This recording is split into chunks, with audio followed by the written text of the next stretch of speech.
Next we can see the pulse code modulation. As we have seen earlier that the pulse modulation methods, that is PAM, PWM and PPM, are the pulse analog modulation methods. Here the only time is expressed in digital form, and any one of the pulse parameters such as amplitude, width or position is varied in accordance with the continuous manner in accordance with the message signal.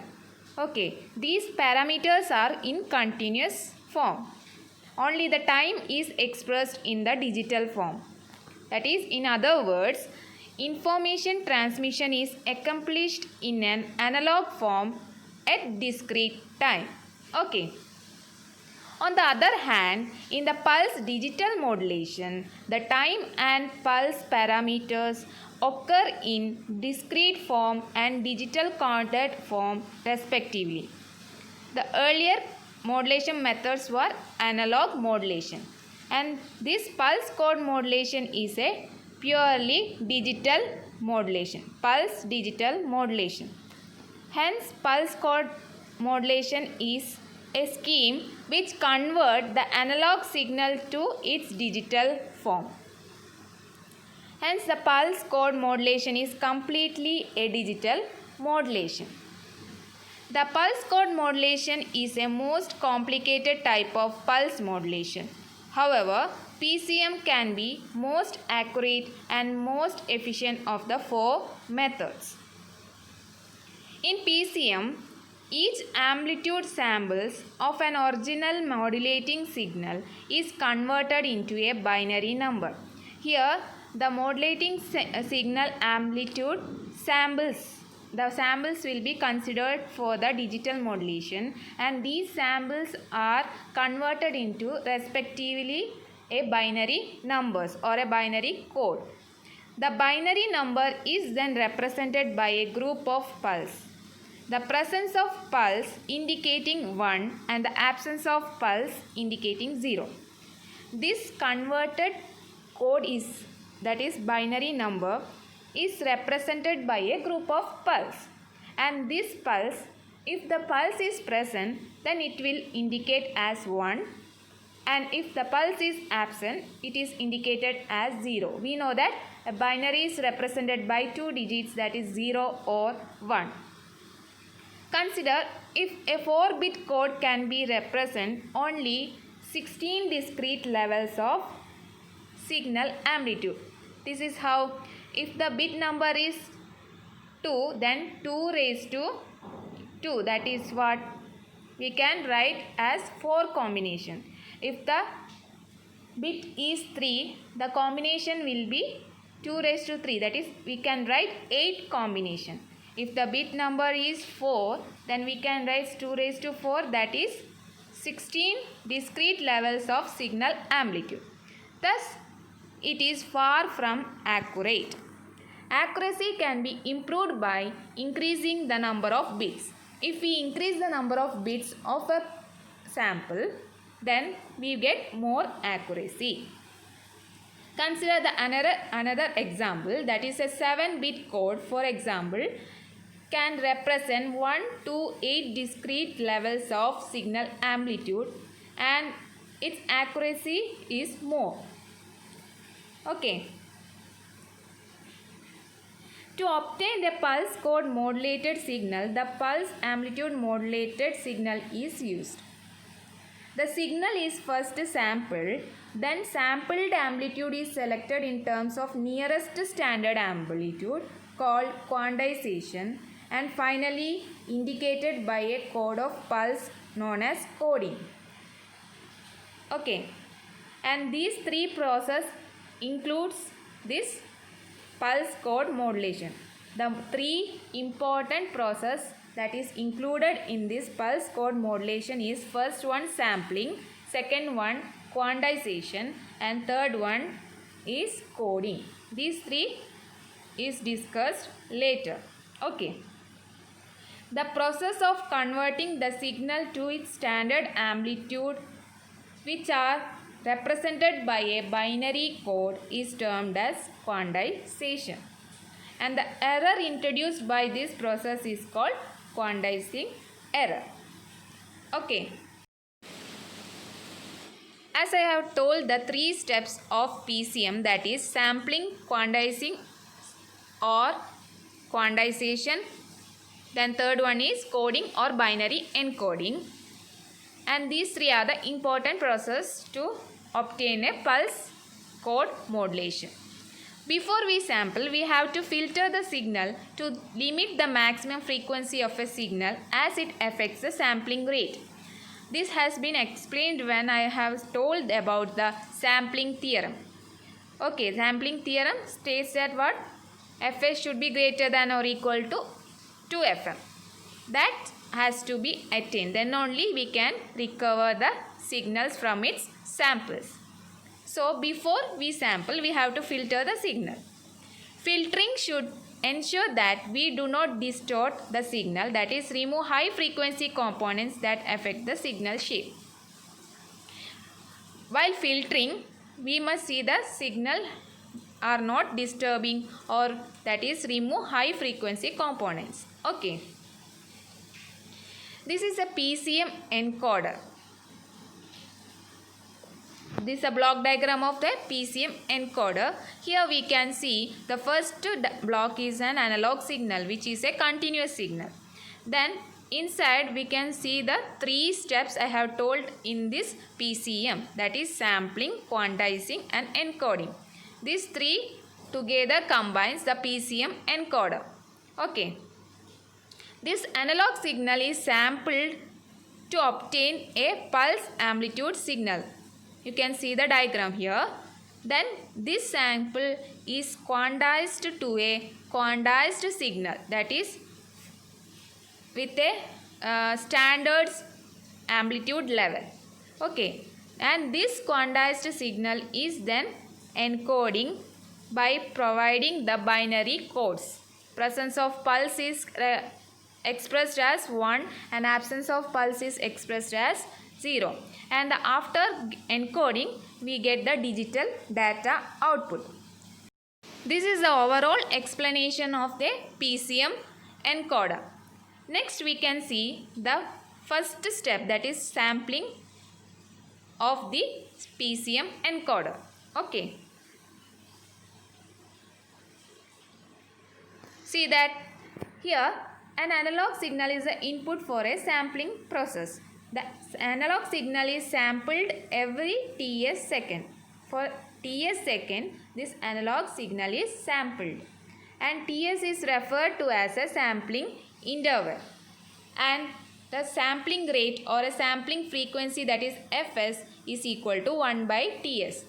That is a relationship you have studied earlier. That is F is equal to 1 by T time period. Basically, there are three sampling methods, that is ideal sampling or instantaneous sampling. Okay. Second one is natural sampling and third one is flat top sampling. An ideal or instantaneous sampling is nothing but an impulse at each sampling instant. You can say in detail when the diagram is coming. Okay. And the second one, natural, a pulse of short width with varying amplitude.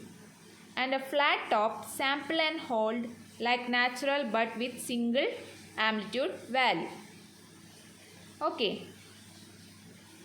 The process is referred to as pulse amplitude modulation, that is PAM, and the outcome is a signal with analog values.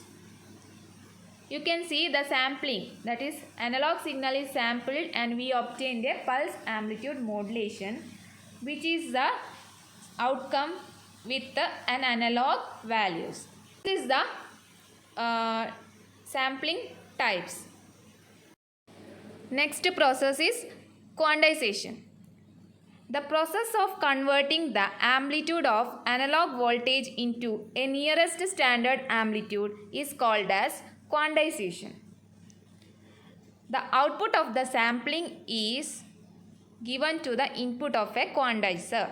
The sampling results in a series of pulses of varying amplitude ranging between maximum and minimum values. The sampling output will be many amplitude which varies with the limit maximum and minimum. So, the amplitude values are infinite between these two limits.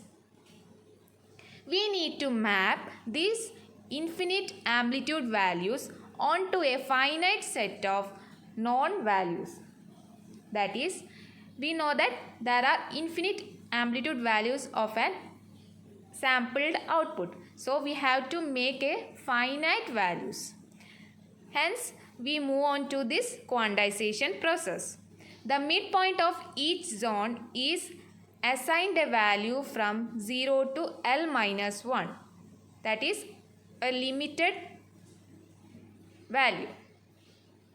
Each sample falling in a zone is then approximately made to a value of midpoint.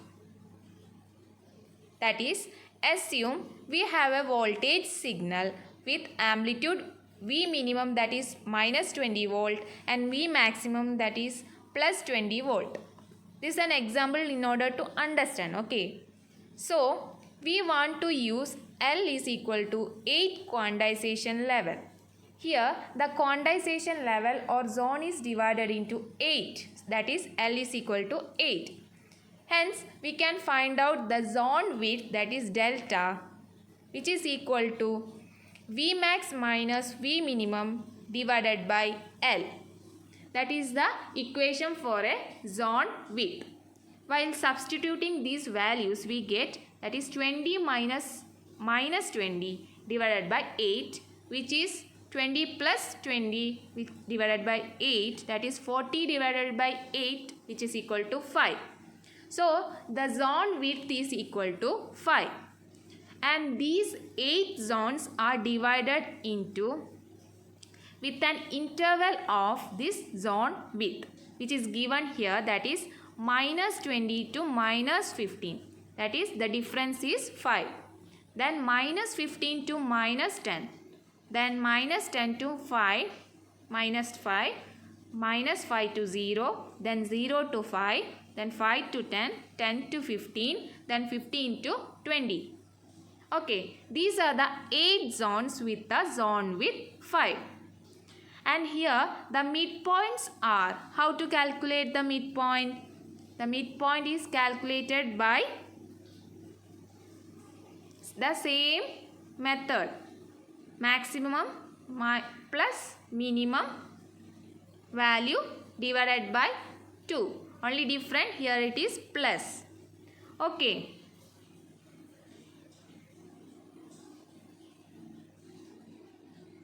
Then the midpoints are minus 17.5, minus 12.5, minus 7.5, minus 2.5, 2.5, 7.5, 12.5, 17.5. Here minus 17.5 is came by midpoint equation, that is maximum plus minimum divided by 2. This is a midpoint equation. We have seen in earlier in small classes, that is max, how to find a midpoint. Maximum plus minimum divided by 2.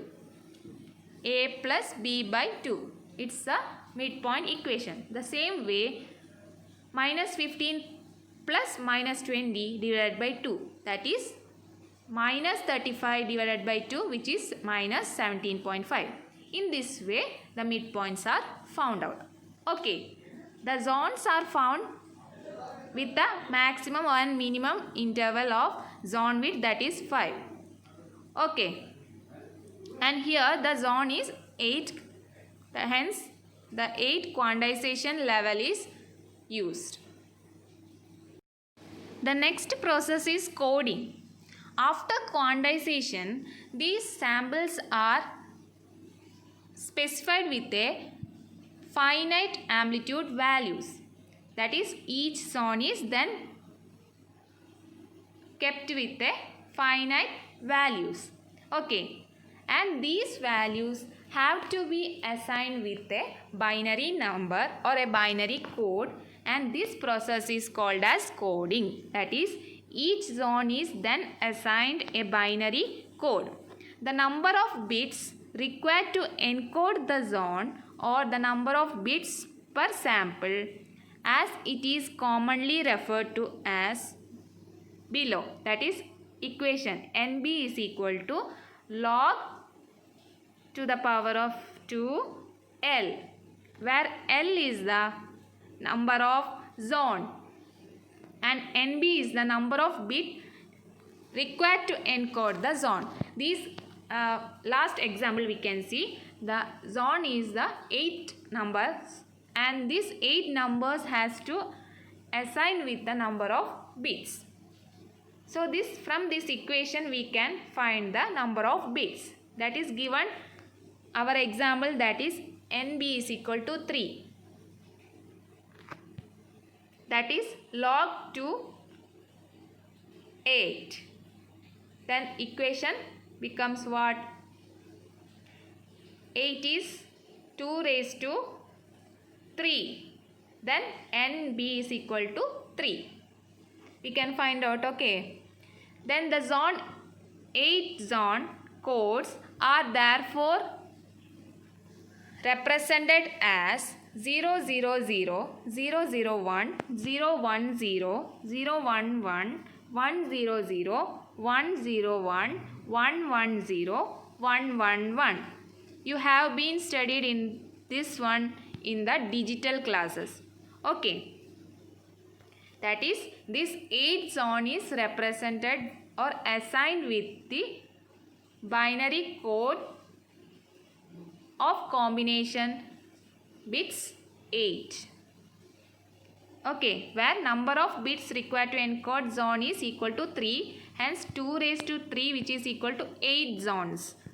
That is the values. Assign codes to the zone.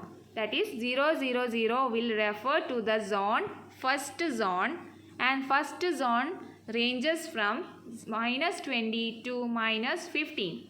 And 0, 0, 1 is referred to the zone, that is second zone, that is minus 15 to minus 10. Okay. And etc. in the similar cases. This is a quantization and encoding of a sample signal with a graph. Okay, you can see the quantization level or codes, that is 0, 1, 2, 3, 4, 5, 6, 7 and 8 codes are present here. And also we can see from the graph, that is the y-axis is represented as normalized amplitude and x-axis is the time, and you can see the pink waveform which is the samples, and first value is the normalized PAM values after sampling, and the second one is the normalized quantized value after quantization process, and the normalized error after we are finding the quantization error, and the quantization code after encoding is in the pink color, that is 257762122. They are the quantization code, and in binary forms, that is encoded words, that is 2 is 010, 5 value in binary is 101, 7 that is 111 and similarly. Okay. And the process in detail is a very complex one. So in order to understand this one, I have explained simply. Okay. That is, for all 4 pulse modulation methods, the sampling frequency is determined by highest signal frequency that must be processed. Okay. For audio voice transmission with a high frequency of 3 kHz, the sampling frequency might be 30 kHz.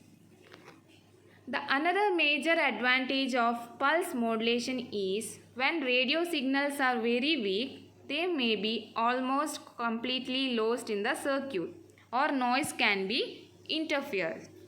Okay.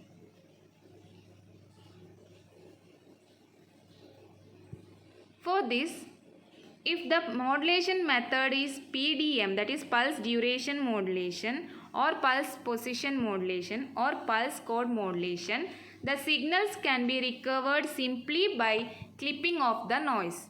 By clipping of the noise, we can recover the original signal. For this, PCM gives the best results since it is only necessary to determine whether each pulse is present or absent. By comparing other modulation techniques, PCM gives the best results for recovering the original signal since here only considering the pulse is present or pulse is absent. Before PCM techniques can be understood, time division multiplexing methods must be studied. It will be studied in later. This is the basic diagram of the pulse code modulation. First one you can see the analog signal and second one is the PCM encoded signal diagram. And left side you can see the coding according to the samples.